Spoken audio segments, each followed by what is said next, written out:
Anda kembali bersama kami dalam Pro Kontra. Kita lanjutkan nih ya, KPK tak perlu periksa calon kepala daerah. Sudah ada Pak Nasir Jamil juga ini, anggota Komisi 3 DPR RI dari PKS. Halo, selamat malam. Malam, Mbak Rama. Ya, kalau dari PKS ini, setuju tidak Pak? Dari fraksi PKS.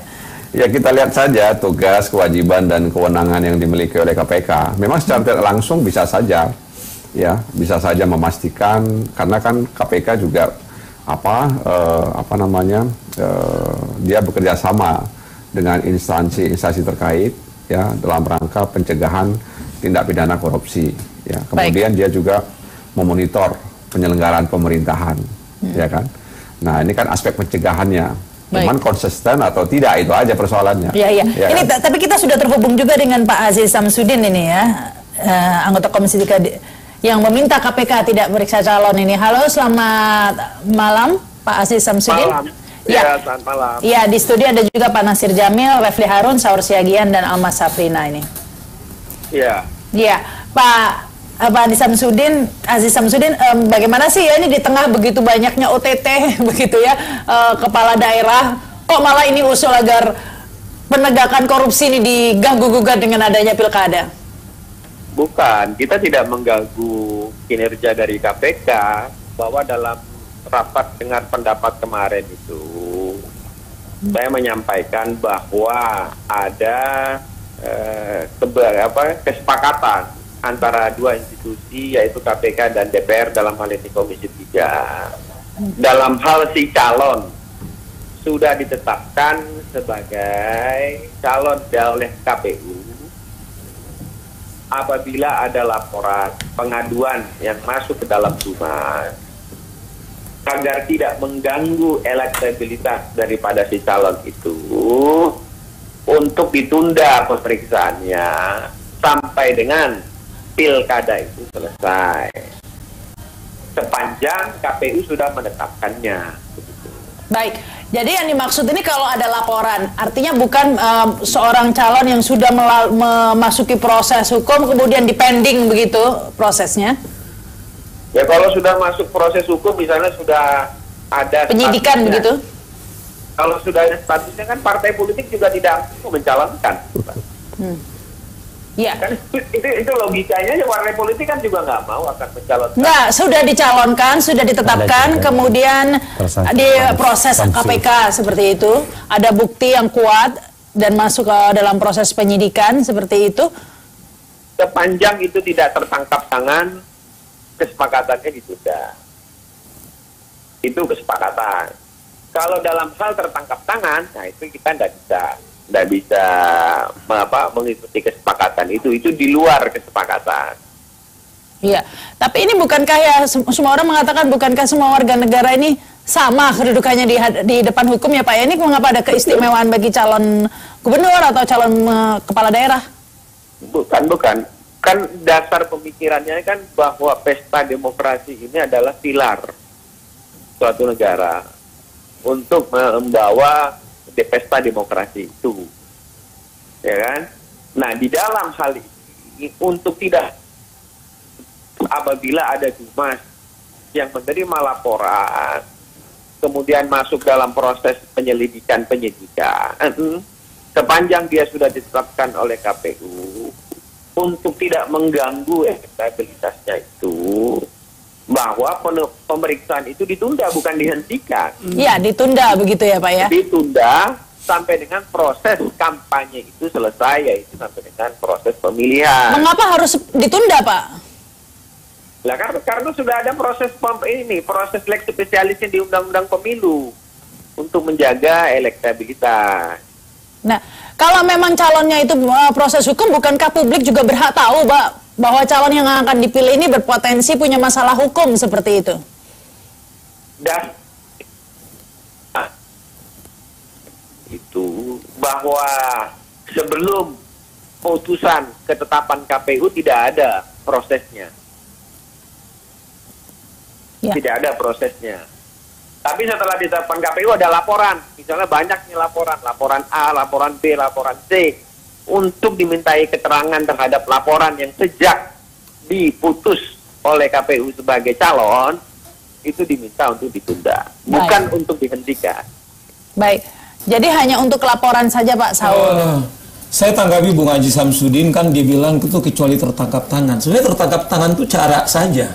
Cara kemudian menangkap seorang penjahat. Katakanlah begini, kita buka wawasan berpikir kita misalnya. Saya tidak hanya misalnya menyoroti soal korupsi. Katakanlah seorang calon itu kemudian menyiksa, katakanlah pembantunya. Ya toh?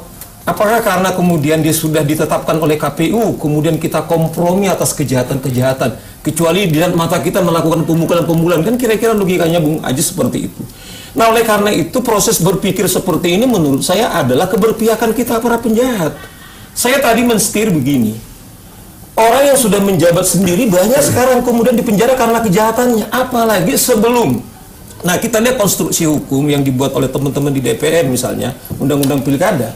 Bahkan di pidananya salah satu adalah kalau calon itu kemudian memalsukan surat-surat aja, itu ada pidananya.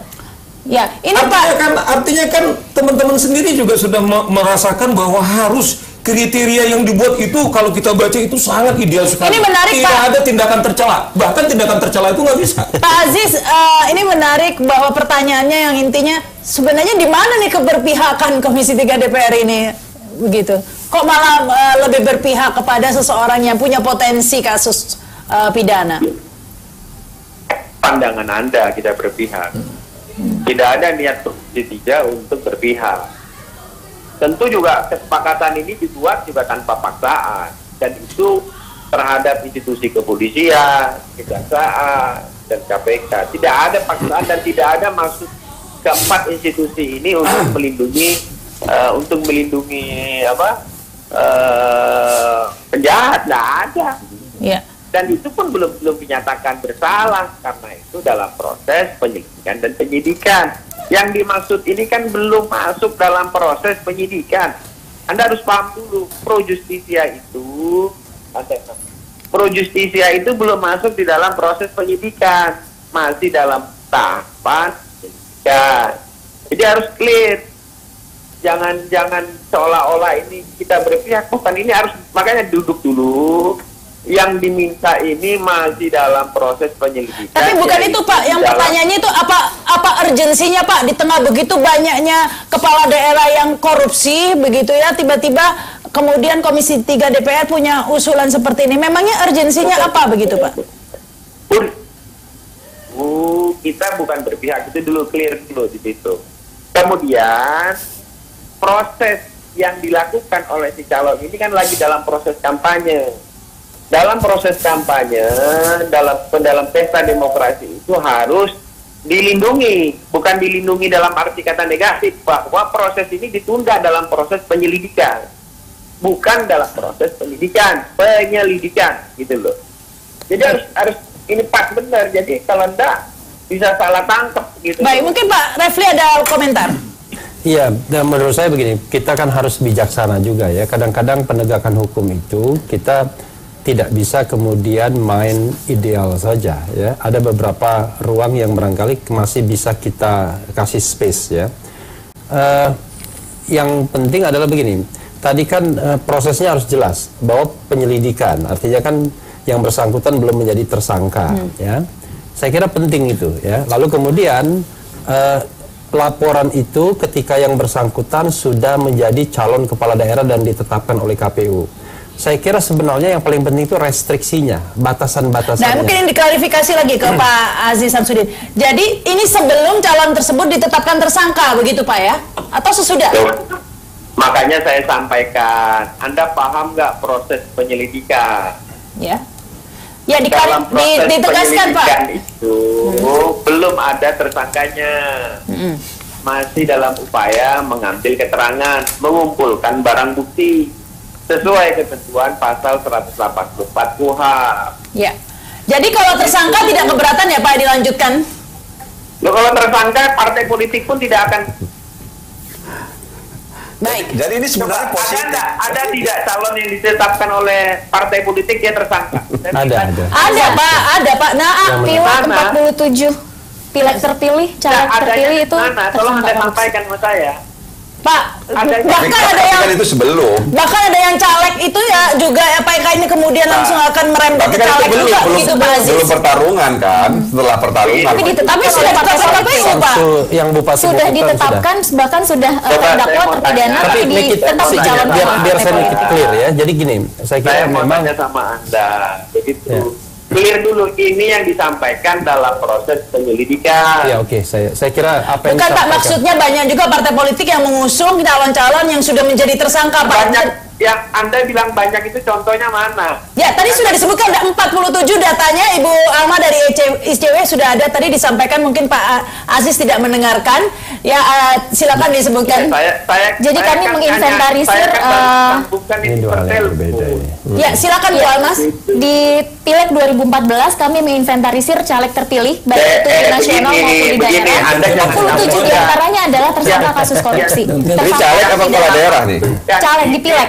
Di Pileg ini kan pembahasannya adalah partai politik mencalonkan kadernya yang menjadi tersangka korupsi. Ya.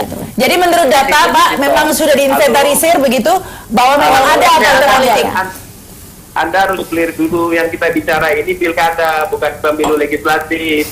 Iya, karena itu Jadi pertanyaan batasannya politik. harus jelas. Yang disampaikan ini dalam hal pilkada.